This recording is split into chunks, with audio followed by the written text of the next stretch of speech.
Sétimo ano, vamos continuar Brasil. Tá bacana. A aula que eu mais curto é Brasil. Saber por que nós estamos aqui, como nós estamos aqui. E agora eu queria te mostrar como é que foi a colonização de fato. Nós falamos na aula passada da cultura de estranhamento. O que é estranhamento? Como é que o nativo olhava aquele europeu chegando? Estranhou. Achou estranho pra caramba. Só que o europeu também olhando para ele estranhava. Falava, nossa, esse povo não quer nada. Não quer fazer cidade, não quer acumular capital, não quer ter escravos, não quer ter produção em alta escala, povo doido. Sem falar que eles fazem uns rituais malucos, tem um pajé, eles são liderados de forma diferente, não tem política, então isso deixou o estranhamento. Então estranhamento, lembra desse conceito, é dos dois lados. Um achava o outro estranho, o outro também achava o outro muito estranho, e vida que segue. Bacana? Então vem comigo, capítulo 6, tá aí seu quadro, olha esse quadrão aí, ó, bacana. A primeira coisa que você vai lembrar para mim, quando chega o período da colônia, é que os europeus não queriam aceitar o Tratado de Tordesilhas. Tá, Tratado de Tordesilhas dizia que o Brasil estava do território de exploração de Portugal. Só que não ocupou, deixou o Brasil de 1500 até 1530 com pouca ocupação ou nenhum tipo de ocupação efetiva. Então os europeus falaram, não, lá ninguém está ocupando, terra de quem ninguém ocupa, vamos invadir. Então os ingleses exploravam. E se a gente for pegar uma historiografia bem detalhada desse período, desses 30 anos antes de ser efetivado o Brasil, muitas pessoas exploraram, né? E saíram daqui com muitas riquezas, mas ninguém registrou, a historiografia não conta. Em 1530 havia pouco interesse, havia poucas câmaras como a sua, então a historiografia não registrou esse que eu chamo de um pequeno lapso, né? Um pequeno desvio de metais, de madeira e assim vai. Tá, então primeira coisa, os europeus não queriam aceitar que Portugal era o dono de fato. Eu coloquei aqui várias interrogações. Brasil era de Portugal? O Brasil era de Portugal mesmo?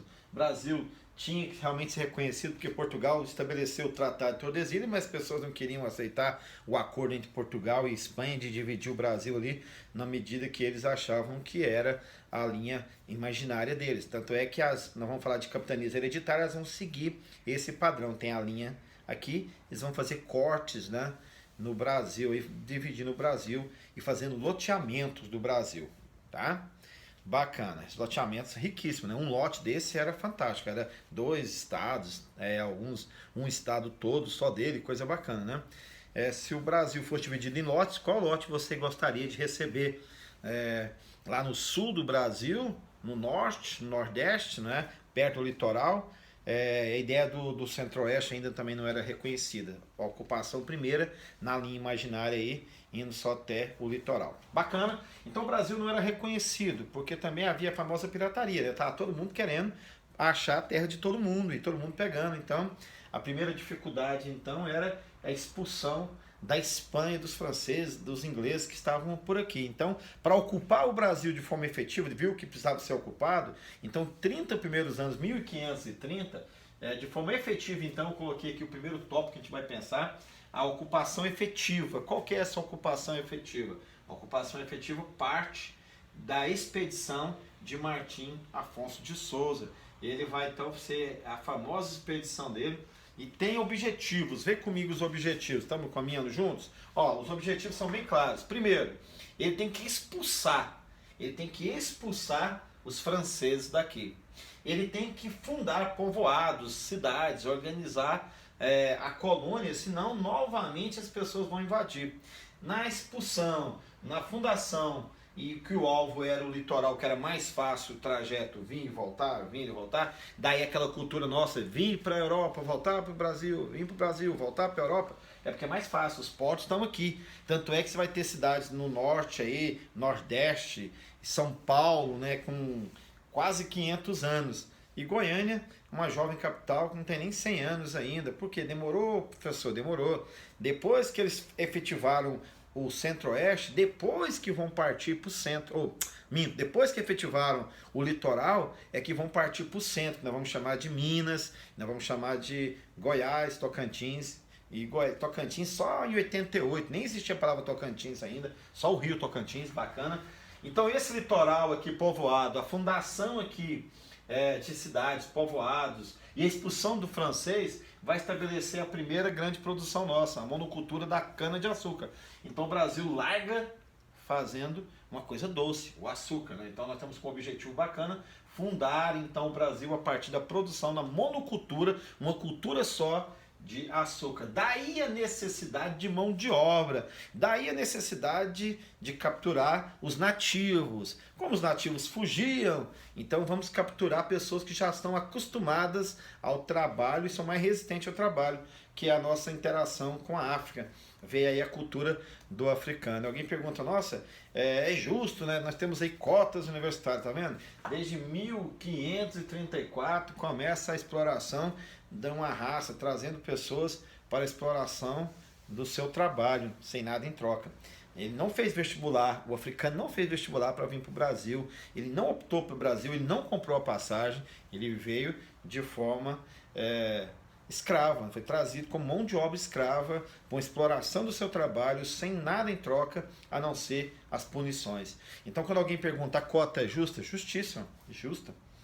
Se amarrasse você por 500 anos, depois soltasse você e quisesse comparar o seu patrimônio com o patrimônio de alguém que ficou 500 anos trabalhando e produzindo, é complexo essa questão. Mas essa questão que você vai discutir lá no Enem, tá? A justiça ou não justiça das cotas universitárias, mas o homem negro, lembrando, a aula de história questionando por que nós temos tanta rejeição, as pessoas olham tanto assim assustado para a cultura negra. Porque desde 1534 as pessoas são trazidas e colocou na nossa mente que essas pessoas eram inferiores. Por que eram inferiores? Porque estavam aqui trabalhando e produzindo riquezas e quando o homem branco explorava a sua riqueza. Tá? Bacana. 1534, então, nós vamos fazer aqui a famosa divisão do Brasil. Essa divisão vai chamar isso aqui de capitanias hereditárias. Hereditárias é que vai ser passado então de geração em geração.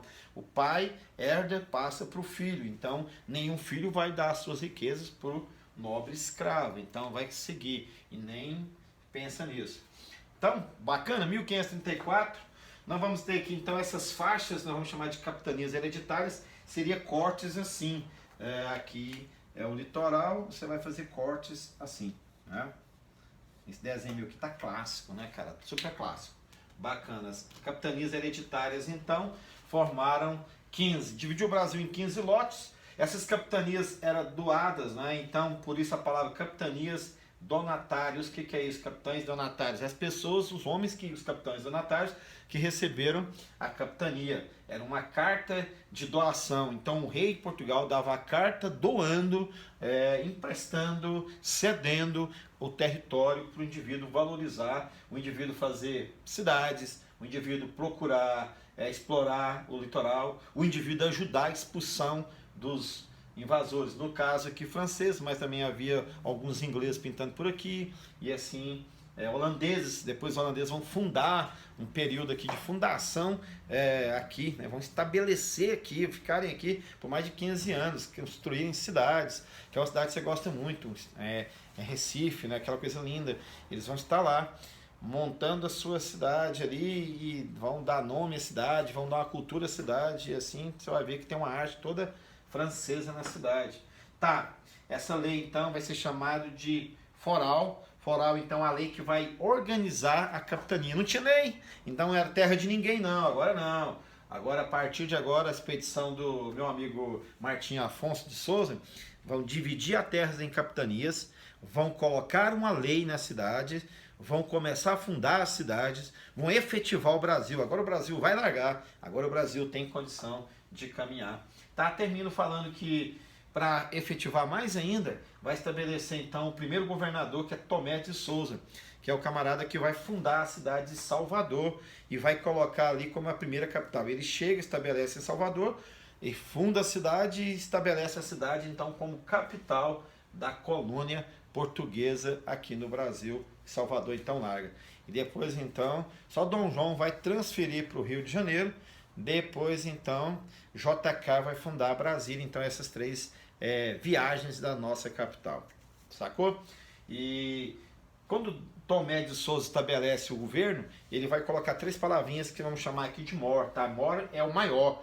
Ele vai criar o ouvidor mor, que era a justiça. Ele vai criar o provedor mor, que é a pessoa prover o tributo, né, que é o cobrador de impostos, provedor-mor, e vai criar o capitão-mor, que era a defesa, é o que nós chamamos de exército, polícia e guarda, não é o provedor-mor. Então, Tomé de Souza organiza a capital e vai fazer então aqui o governo geral para organizar. Todas as capitanias então não eram desorganizadas, eram desvinculadas. E Tomé de Souza vai chamar isso para uma organização e vai começar a ter caráter de país. E aqui começa o Brasil a caminhar e dar certo. A gente se vê por aí, a gente se encontra na próxima aula. Cuide-se bem, lave a mão, fique em casa, faça o nosso trabalho. O trabalho é para fazer, né? Não esqueça de fazer o nosso trabalho. Um abração.